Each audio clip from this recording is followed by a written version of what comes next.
Care Bears countdown. 4, 3, 2, 1. Who's that coming from somewhere up in the sky? Moving fast and bright as a firefly. Just when you think that trouble's gonna pounce, who's gonna be there when it really counts? Do that Care Bears countdown and send a wish out through the air. And send a wish out through the air. Just do that Care Bears countdown. Just when you need them, they'll be there. Just when you need them, they'll be there. Don't be afraid when clouds are brewing in your heart. If you can dream, just send a wish out in the dark and do that Care Bears countdown. 5, 4, 3, 2, 1. It's odd the things we remember sometimes. I was walking down the toy aisle a couple days ago, looking for something to give my 2, soon-to-be 3-year-old niece for her birthday. Everything was brightly colored and cheerful, starting with a turtle with a head that bobbed up and down when he pulled his tail, and ending with what looked like a mashup between a dragon and a fairy princess colored all in pink. And there, dead center in the middle of the aisle, was a loosely gathered bunch of Care Bear toys. Glowing and sweet, their eyes stared up at me, as if to say what a wonderful gift they would be for a small girl of 3. I reached down and picked up the dark blue Grumpy Bear. Of all the bears, he has gone through the least changes over the years. I think it's because his mind is the strongest. He's had no need to change his shape or form to keep his sanity. I put the bear back down and gazed at it. Odd thing to think. But then, it was an odd Care Bear tale I'd seen too.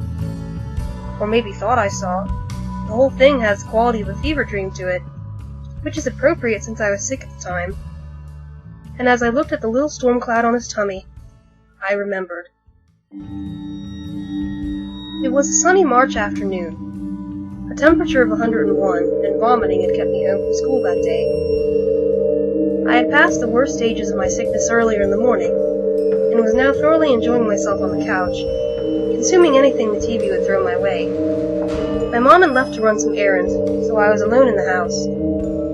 Normally I would have used this freedom by raiding some ice cream out of the freezer. I was too tired though and still felt slightly nauseous. That might explain why I didn't change the channel when the brightly colored bears came on.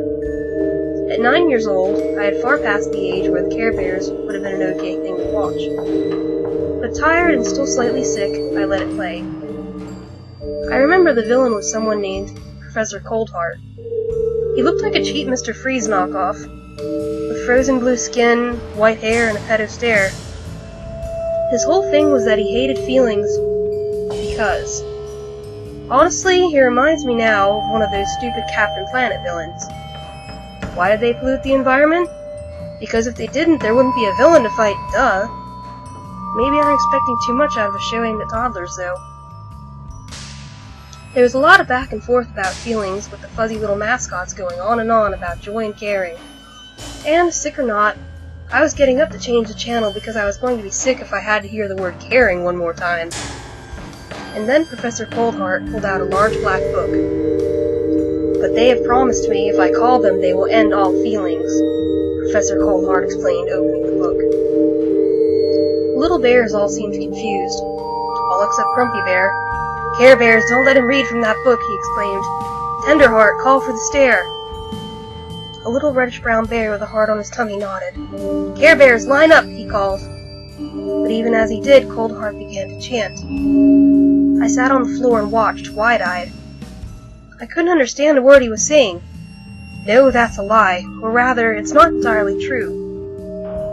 He wasn't speaking English. He wasn't speaking any language I'd ever heard. But my mind was forming pictures, and they weren't happy. They involved large black masses that ate the stars, and writhing and squirming things long enough to wrap around the world. Tenderheart faltered with a hand to his heart, and the other bears quickly followed suit. They lie and wait for the stars, I heard Tenderheart mutter. A cavernous portal opened behind Coldheart, and he giggled, the giggle full of madness and no glee. Grumpy Heart stood up and stared at it in horror. Shadowy things flickered on the edge of the vision, began to appear on the screen, coming forth from the opening. Looking back, it was some fantastic animation. I haven't seen anything like it since. The shadowy things were reaching forward for the bears. Grumpy Bear's tummy glowed, and he summoned forth several thunderclouds. He used them to set up a protective barrier for the bears, lightning arching from them and sizzling the shadowy things as they closed in. It wasn't going to be enough, though, and although I would have been ashamed to admit, my little 9-year-old self was kind of scared. The shadowy things bore a very strange resemblance to the things flickering through my own head now. Grumpy Bear looked from Cold Heart to the bears, and then, I swear to God, straight at me. I mean, I know he was just animated to be looking at the camera, but it felt like he could see me, and whoever else was watching. Feel our fear. He nodded. I have to break the connection, he said, turning back to Cold Heart.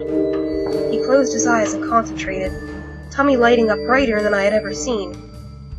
A gigantic thundercloud appeared above them, filling the entire building. Cold Heart looked up at it in awe. Then a gigantic lightning strike fell from the cloud. At first I thought it was going to strike Cold Heart. Instead it fell at his feet. He screeched and jumped backwards, losing his balance.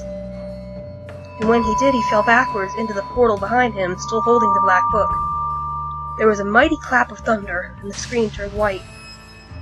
For a moment I'd wondered if we had a power surge that hurt the TV.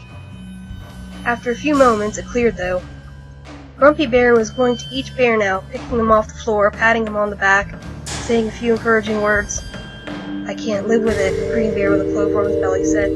I saw things, so many things. Don't worry, Good Luck, Grumpy said, patting the bear's back. You won't have to. None of you will. Then it rolled to credits. I crawled back over to the couch and hauled myself back up. I was slightly disappointed. I wanted to know what Grumpy meant. But I pushed it from my mind. It was just a Care Bear episode after all. I remember the first movie came out slightly afterwards, serving as a sort of reboot to the franchise. No more Cold Heart and a whole bunch of different pastel-colored animals to play along with the bears. I never saw the episode again and never bothered seeking it out. 13 years later found me at an English literature class at an out-of-state college. It was one of those classes where everyone from freshmen to seniors would be in it. I was in my senior year and just needed a random class to fill my general education block. For some reason, at the end of class, a bunch of us got to talking about shows we used to watch when we were little. The subject eventually turned to the Care Bears. You know, I saw the strangest episode when I was 9, I said. I quickly outlined the dramatics of Cold Heart in the book. Everyone stared at me like I had gone off my gourd. Are you sure you just didn't hallucinate it? The guy to my right, we call it the Patster, said. Wait, he's right, a blonde freshman named Callie exclaimed. But it wasn't Cold Heart, it was No Heart. Who the heck is No Heart, I asked, turning to her.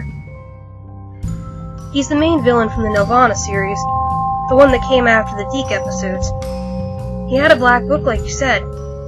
All the bears seemed confused except Grumpy. He was flipping out. And No Heart called all the shadowy monster things the young ones. She laughed. I don't know how it ended.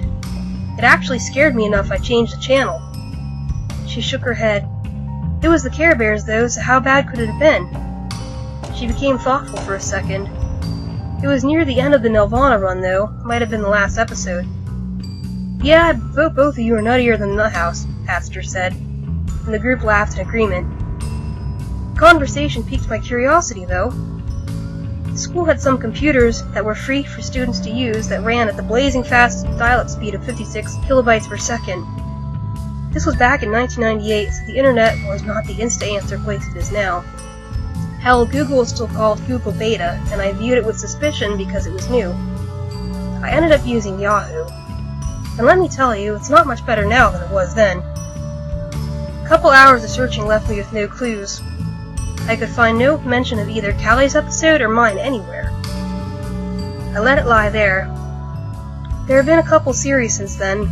Bears have come and gone, but Grumpy has always been there from what little I've seen, largely unchanged. Sometimes I wonder if there are others who saw strange episodes as each series finished out. Deep down, I don't really want to know.